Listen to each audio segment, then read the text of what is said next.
Now you see what has happened in Singapore. When I talk about Tanjong Pagar crash, many Singaporeans have been saying I have no compassion and no respect for the BMW diseased Chow Ah-beng who caused the road accident. Then now in less than a year, another Chow Ah-beng raced with friends with his Mercedes and caused a man who might have another 50 years to live on die on the spot.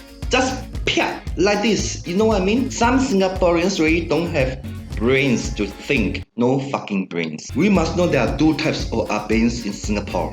One is Chow Ah-beng and one is good Ah-bengs.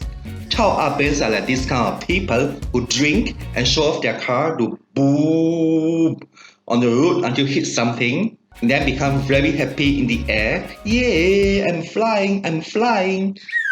Whereas good Ah-bengs start to show off their cars too, but at least they'll be responsible in their driving. Shouldn't these Chow Ah-beng deserve to die because they are trying to cause death to others using the road? So why should we need to pay respect to those dead Ah-bengs for the Tanjong Pagar crash? Lucky for this Mercedes Chow Ah-beng, he didn't lose his life, so that some Singaporeans will not be so silly again to give out their compassion.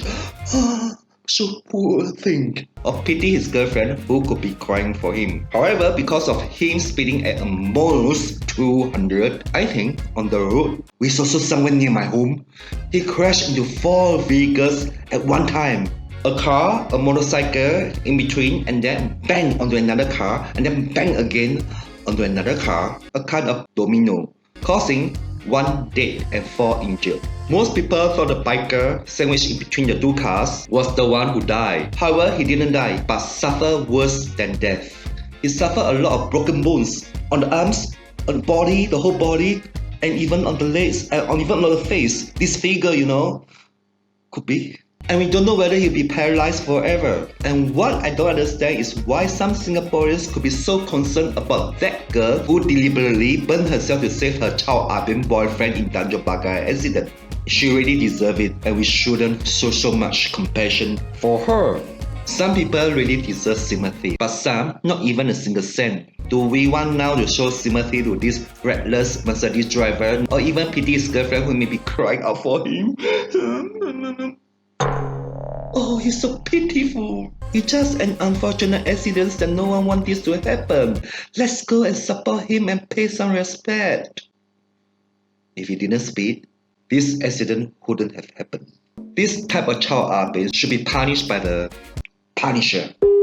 I thought I already slammed a lot of Tanjong Pagar Chow Ah-bengs heartlessly without any compassion with my videos until some people said my heart made of iron and show no respect for the dead. Nevertheless, there are still many Chow Ah-bengs who have not learned their lessons. They still want to race deliberately in Singapore, showing off their Ah-bengs branded cars on the road. Boom boom, bang bang. Moreover, the accident happened before 11 PM where there were a lot of vehicles on the road.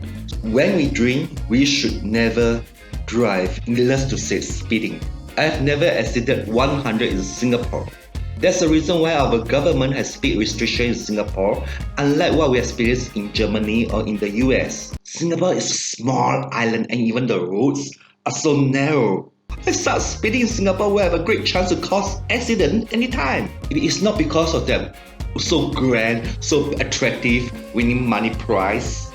Lewis Hamilton would not even want to take part in the Singapore F1 race. It's so stressful to drive in Singapore. Everywhere we see is just buildings and traffic lights. I never like to drive in Singapore anyway. Let's wish the best for the Mercedes drivers and pray for him more. Shall we? Get the Punisher.